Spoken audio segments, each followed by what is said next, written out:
Welcome to our virtual workshop series. Today, you are going to be hearing from the DiJulius Group's president, chief revolutionary officer, best-selling author, and my dad, John DiJulius, as well as the DiJulius Group's vice president of consulting, future best-selling author, and my boss, Dave Murray.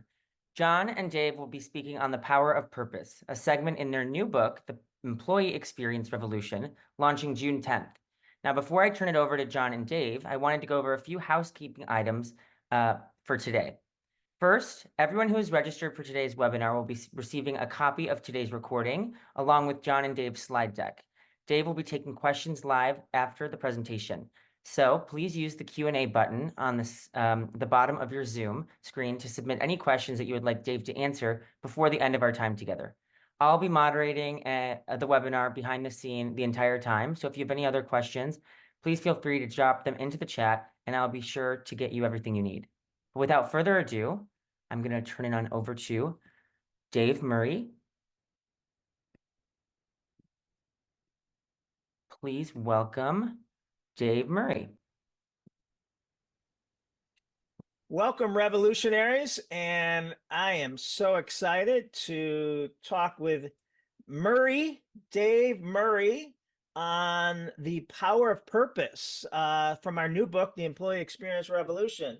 It is said often that our jobs don't define us, but what we do for a living, our careers, who we decide to do it for are both huge parts of who we are. We spend a significant amount of time working. Every leader should realize that the work an employee does needs to be rewarding and fulfilling, in addition to the financial compensation one receives. Leaders need to build the type of company that helps employees be proud of the work they do and allows them to have the opportunity to live their best lives. Dave, you want to give the definition to the employee experience revolution? I'd love to, John. Thank you for that. Great companies help people live extraordinary lives. Their leaders inspire employees to build lives of meaning and purpose. So these are the chapters of our book. And today you should have, hopefully you joined us for the past presentation webinar on the welcome to the employee experience revolution. Today is about the power of purpose. And the power of purpose is so important, John. As a matter of fact, I know you know this, there's a study that came out recently that found that employees who retired from their careers at age 55 are 89% more likely to die within 10 years than those who work until 65. Wait, so say that again, Dave? I will say that again. Those who retired at age 55 were 89% more likely to die within 10 years than those who retired at 65. And Dave, how old are you? I'm 54. Are you really? Yes. Oh, all right. Well, I just want to make sure that, you know, if you die in the next year, I'm sorry, if you retire in the next year, you're going to die. Okay. Yeah, I want you to know that. I've already canceled my retirement plan. Okay, good. All right, go on. So obviously these statistics are really alarming, but it does show how important the role of our professional careers really plays in our sense of purpose. And it relates to our mortality. So it's often said, as you said, John, our jobs don't define us, but those careers are such a huge part of who we are. I always like to give the example of when you meet somebody new for the first time at a cookout, wherever. What's one of the first or second questions you ask? What do you do? Right? It's how we define ourselves. It's so important to who we are. And so from a leadership standpoint, it's really important that leaders understand that and they focus on that to make sure that that work is rewarding, because it is such a big part of the purpose that we feel. We get one life to live, right? And you know, if so much of our time, the majority of our time is spent at work. And Right. if we're miserable, if employees are miserable, that's going to bleed over into every other part of their life.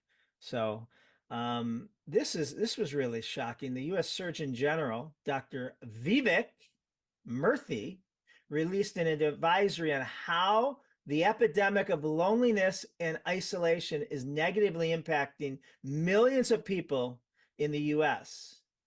A White House spokesperson said in recent years, about 1 in 2 adults in America reported experiencing loneliness.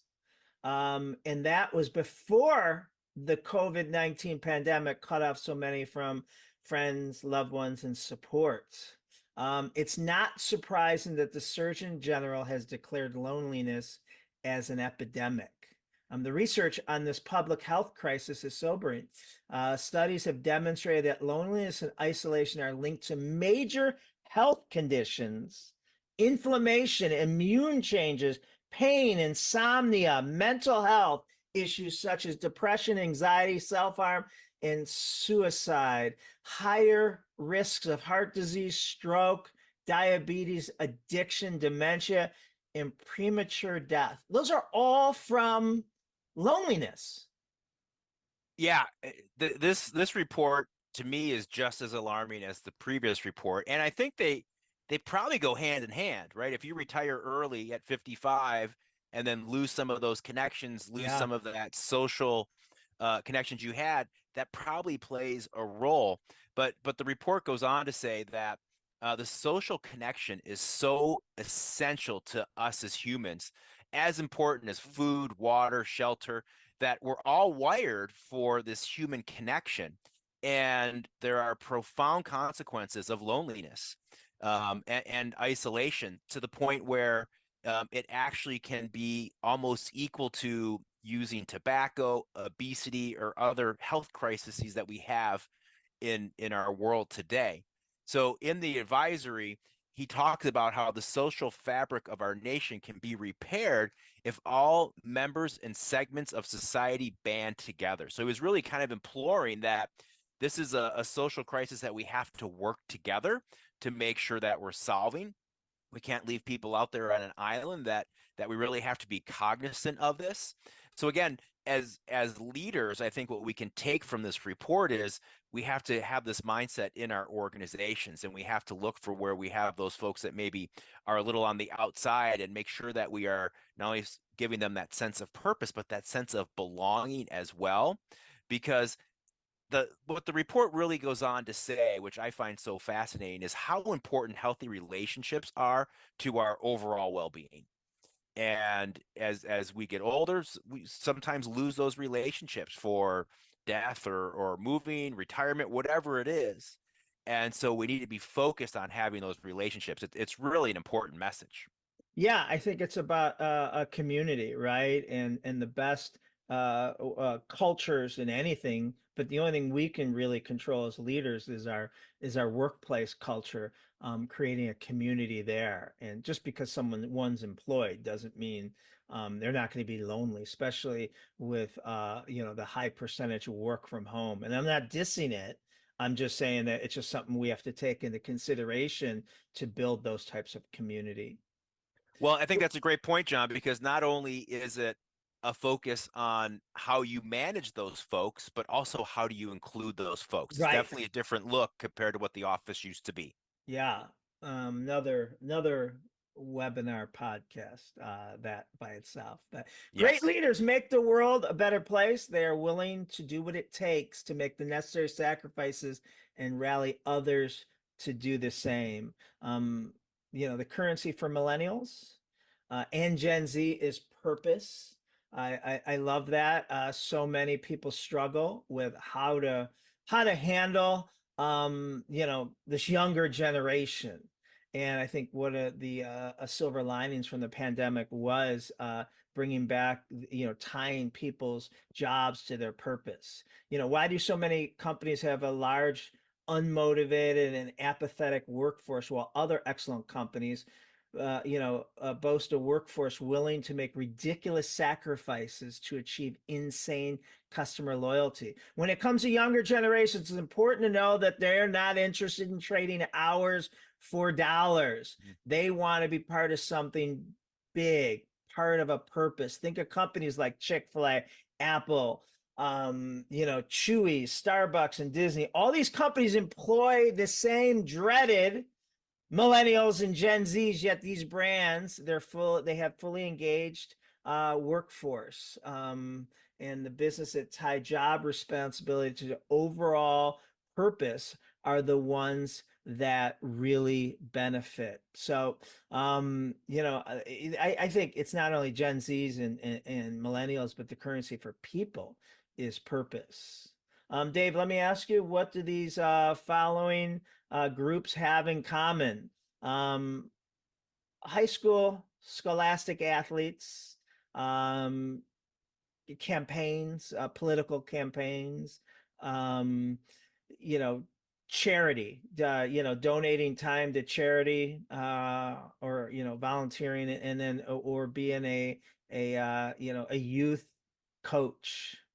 Do you know, Dave? Do you know? Well, Do you know? uh, I think I know. I think the bottom line with these folks is they're dedicated and they're part of something bigger than themselves.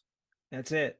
All right. If you think about the most selfless, most sacrificing people you've ever come across, I have found it to be anyone that, does, the following: volunteer, charity, political campaigns, and student athletes. What do these groups and the people who make up them all have in common? They make little to no money. I mean, no money doing it. In a lot of cases, it's highly unlikely that they'll ever make a living in doing these. They're not going to go become politicians or professional athletes or professional coaches or build houses, in a career. However, they're part of a cause, part of something bigger, as you said. They're focused in their direct impact, and they have an abundance of pride and loyalty to their organization, to their team. It's us against the world. They're part of a special fraternity that they're willing to fight for. Now think of the great businesses that have revolutionized stale industries with a completely new model, and they've done, with groups like this. They just do one thing better: they pay them. Dave, it's funny that you have, a son right now who's playing, he plays sports. I don't Hmm. know about you, but, and I do too. My youngest is wrestling in college, but, it's amazing that the sacrifices they make, and that they'll wake up at 6 in the morning. And sometimes, they still go to practice, or not sometimes, always, they still go to practice even when they're injured. Just crazy sacrifices they make. Yet I still haven't figured out how to get them to motivate them to take out the garbage on Tuesday nights. Well, that's 100% accurate, but I'll tell you, John, I'm still surprised that my 15-year-old son William actually consistently made it to 6 a.m. workouts before the school day for baseball. But he did it. But did I he ever never, know what 6 a.m. looked like prior to sports? never, Never. never. Yeah, mine did, only maybe they were coming in at 6 a.m., but not, they were definitely waking up at 6 a.m. unless it was for sports. Right. And the other thing about this, John, it reminds me of a couple of organizations that we work with that are definitely more sales focused organizations. Unishippers comes to mind, and New Day USA that I know we're going to talk about a little more in just a bit here. They have a focus of looking to hire out of college people that were athletes, whether they played D1 ball or whether they played D3. They're looking for people that were part of that athletic program because they know they're committed to that sense of team, and they know that they have the work ethic. They're going to put the hours in. And so some of them have really built their business off of that model. And I think it's fantastic. You made me think of something. I mean, unless you're playing D1, uh, big time football, Ohio State, Texas, Alabama, which hardly anyone is. Even if you're playing high school or college sports, you're not doing it for the glory. And most sports outside of like this, the football I just mentioned, the only people in the stands are your parents. It's not Right. like you're getting NIL deals, but you know, again, you're committed to a cause bigger than yourself, which means that you know you have we have to remember to talk about this when we do recruiting experience because I think you bring up a great point. Right. There's such a great demo. Yeah. So here's what we have to remember too, John, that people want to be part of something larger than themselves, right? So if we're able to provide that to them, we're ahead of the game. Most organizations don't bother to do that or think that way, right? So it could really be a competitive advantage for your organization if you're providing that to your team members. They want to be part of something they're proud of, that they'll fight for, that sacrifice for, and something that they trust. So where can you bring that to your team members? Well, we have a tool that we help our clients create very often that we call a day in the life of a customer. And the idea behind this video that we create really is all about that sense of purpose, but it also acts as a reminder of all those things that our customers are going through in their day-to-day lives before they actually come in and interact with us, interact with your team members. Because we have to remember very often in a lot of organizations, your team members are not your customer or they have never been your customer. So they may not understand all those things that your customer goes through. But we also have to remember that it's real easy for our team members to become transactional. If they hear the same complaint over and over or doing the same repetitive thing over and over with that customer, it's really easy to turn that into a transaction as opposed to an interaction. So one of the things we do is create this day in the life of a customer video to really make sure that our team members are focused on what our customers are going through. But the bigger message it sends is that sense of purpose. It's that sense of belonging to something greater, what we're achieving as an organization, how we're helping people, whatever your product or service is, et cetera. So it really provides that sense of purpose and the fact that people want to be a part of something bigger than themselves. So it's such a great tool. And John, we have an example teed up, correct? Yeah, yeah, we're gonna show New Day who you were talking about, who you know, they are serving veterans of the military, and their average age of their sales staff, their account executives, are mid-20s, and you know, the majority of their clients are veterans who served in Vietnam, so they're 78 and older. So that you know, this helps them realize, you know, what it's like to be their customer.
Oh, I just appreciate everything so much. I just don't know.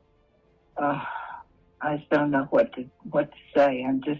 I am overwhelmed right now. I just really am.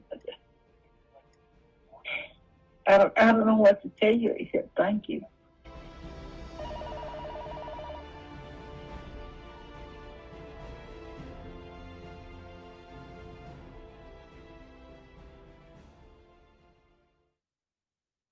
Oh, Dave, So, every time I watch it, I still get the chills, and I've seen it, at least 2 dozen times. yeah, we've both seen it many, many times, but it's so powerful. And there's a couple of things that they did in particular that I really love. Obviously, they almost worked in that testimonial that is going to give a team member goosebumps, right? That I can do that, right? I can help that veteran, or I can help that veteran spouse achieve that, get out of debt, or whatever it was that she was so thankful for. The other thing that I love about theirs too is that it actually works in some screenshots of their actual software, right? So if I'm a new employee at New Day, I'm seeing things on the screen that are part of my everyday life, right? It makes it really hit home that I am part of this and I can help achieve this. So it really provides that sense of purpose. Yeah. So, one of the next things is that customer experience action statement that is so inspiring, and it's the North Star for companies. It's a clear call to action of what every team member should be intentionally doing every time they interact with someone else on the team. Do you want to give some examples of great companies? Yeah, I'd love to. And I'll also just share that this is when we're working with an organization on our consulting side of the business, this is normally where we start because it's so important to get everyone focused on the experience that the organization wants to deliver. But again, it also drives that sense of purpose.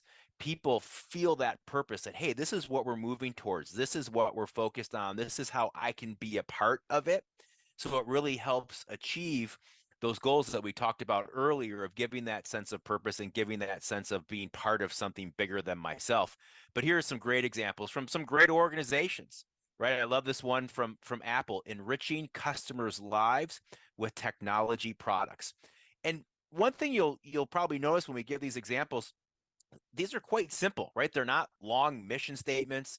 They're quite simple. They're to the point. Here's what we're going to do every single time we have that customer interaction, and here's how you do it, right? So they're simplistic, they're to the point, and they're actionable.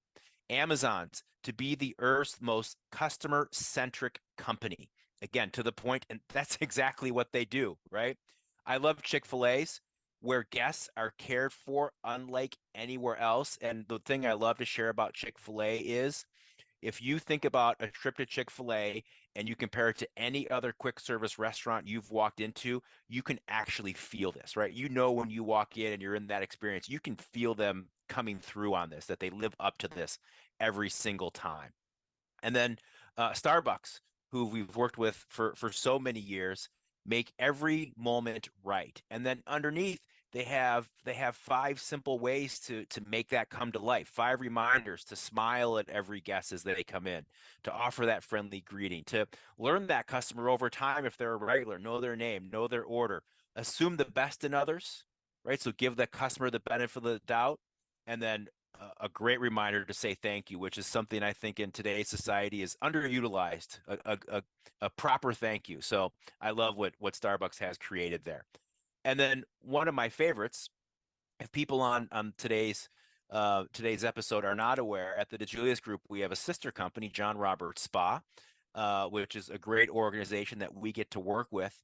And this is their action statement. So they're a high-end salon and spa. Their action statement is be the best experience in our guest's day.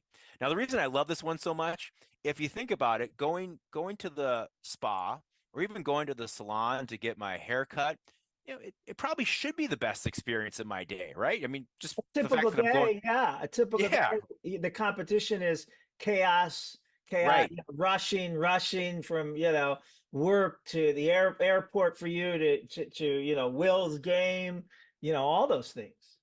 And it's a great reminder on action statements that they are not external tools, right? We are not creating an action statement and telling our customers, this isn't our next marketing slogan. Hey, customer, come into John Roberts because we're going to be the best experience of your day. This is an internal reminder to our team members that they have to live up to being the best experience of our guest day, every interaction they have, right? When a customer calls in to book an appointment, we have to be the best phone call of the day. When they walk in that door, we have to be the best greeting they've had that day, right? So it really can be drilled down to every interaction. Again, it's that sense of purpose. Every team member is working towards delivering that for every guest they encounter. All right, let's talk about how to make every employee understand how their job impacts customers' lives. Medtronics, this was talked about in, I think the book Built to Serve. And Medtronics is a manufacturer, a leading top manufacturer of heart valves and related things. And so you could work at Medtronics and put pieces and parts together on an assembly line that gets put in a box and shipped off to a hospital that then gets put into a patient. But you don't see that. You don't experience that. And you're just, doing that repetitive task all day. And when someone asks you what you do, and like you said earlier, that's usually, one of the first, couple questions when you meet people. And, I to me, how, how someone responds measures what they think of their job, right? And the impact they have. And, I work at Medtronics, I work in the assembly, manufacturing room, whatever they could call it. So what Medtronics does is, I believe annually, they have like a gala of these invisible service providers that we're talking about, and they bring in patients who have their equipment inside them. And so now, if I work on the assembly line, putting pieces and parts, and I meet a Mr. Murray, and we start talking, and I find out that your daughter just got married, and that you were able to walk her down the aisle, but 6 months ago, 12 months ago, no one, you and no one in your family were sure that was going to be a possibility. But because the attention to detail I have, and putting pieces and parts together, you were able to be around for that huge milestone.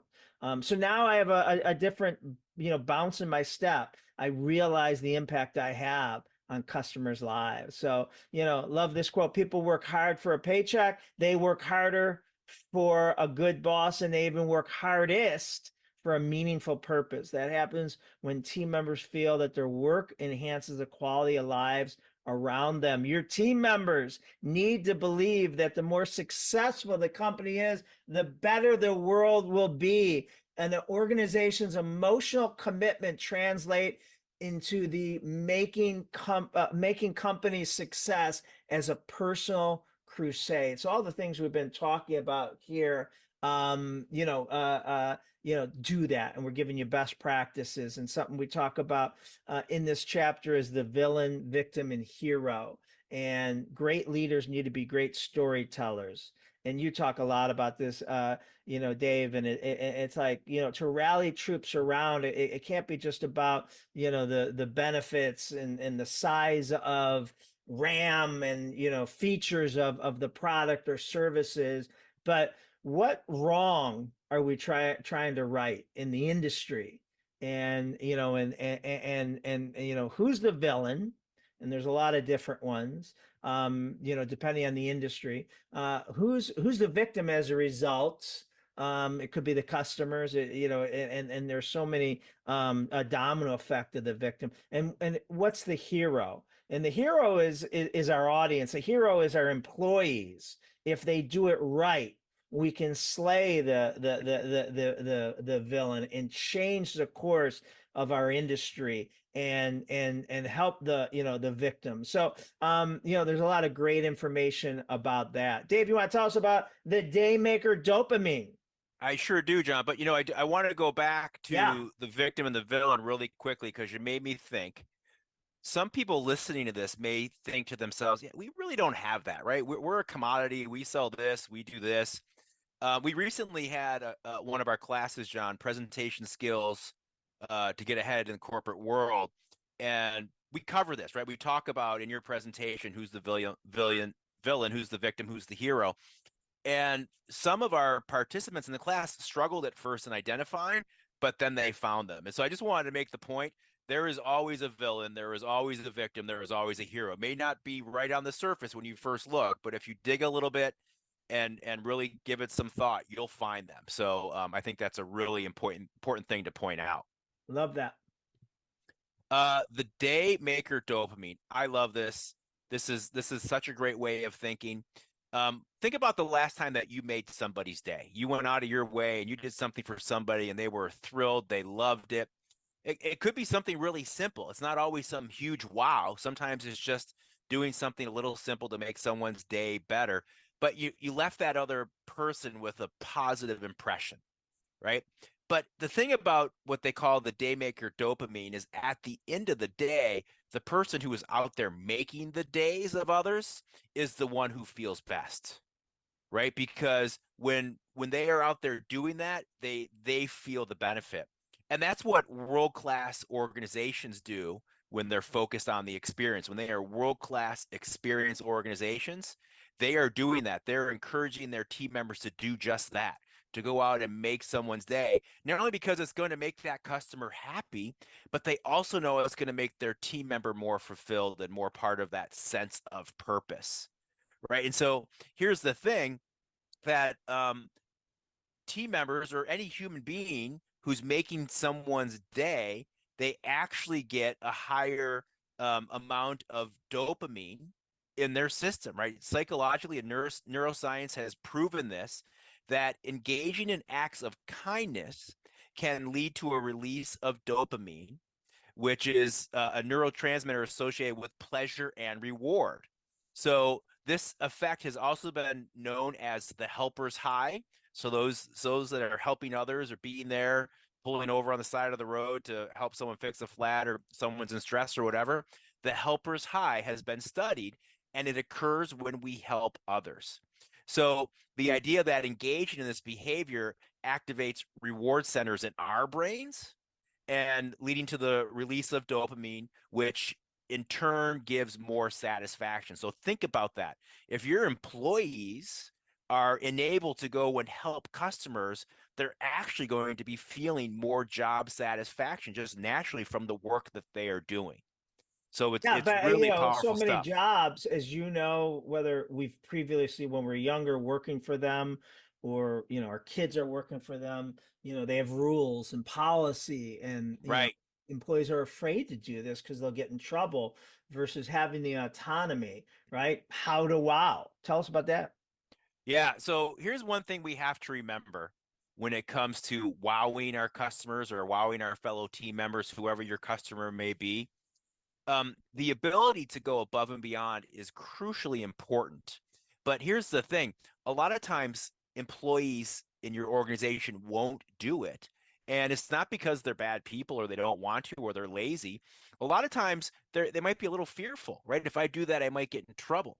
So we have to really make sure that we're giving our team members permission and the know-how to go above and beyond, because once they know how to wow and once they know that they're allowed to, and they take that and run with it, again, there's more neuroscience here that's really interesting and impressive, right? So when we allow our team members to think creative with their creative juices and come up with solutions and go above and beyond and not stopping at no and all those things that we talk about on the customer experience side, right? Then it's their own ideas.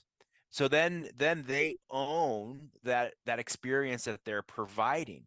Employees then become more connected to the experience and more connected to the customer, and they feel that they had a hand in creating it, right? They literally were part of that, right? So leaders need to make sure that employees feel safe in doing these things and also have the know-how and the tools to do those things. But here's the other thing. Here's where the science comes into play.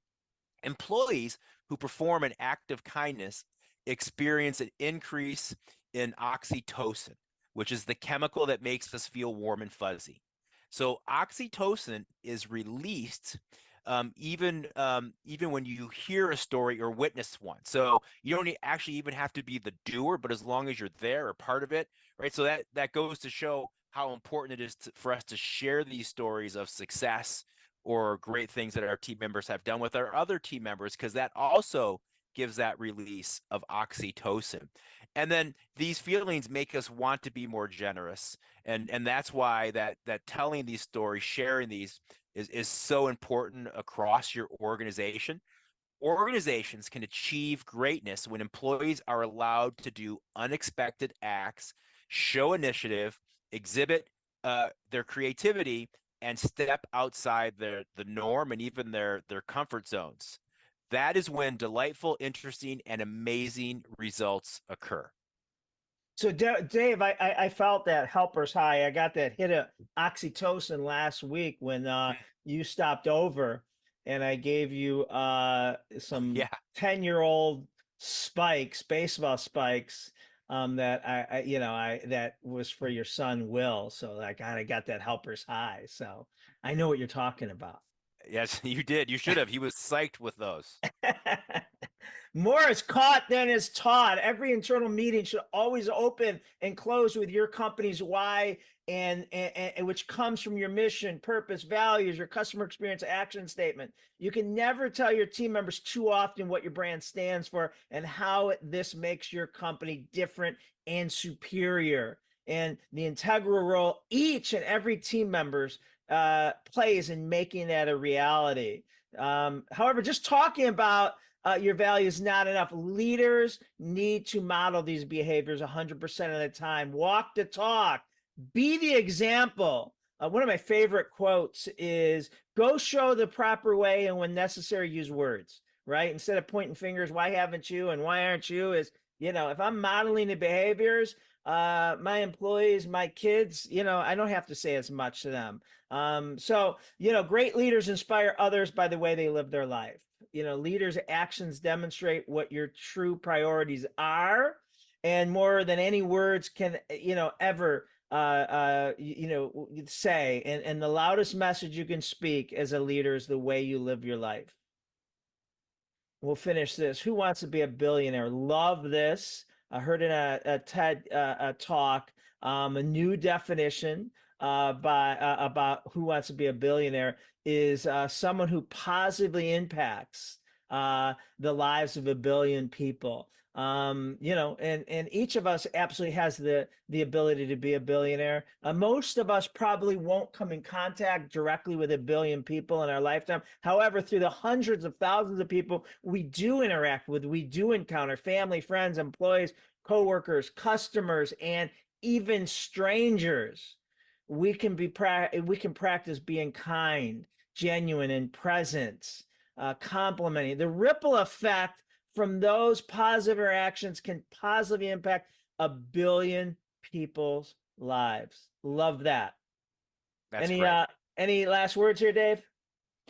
Well, I think what we talked about today is so very often taken for granted, but so important. So I think it's so worthy of time and thought and making sure that you're taking these things and working them into your organization, working them into your department, into your teams, because they are so beneficial. They come back tenfold.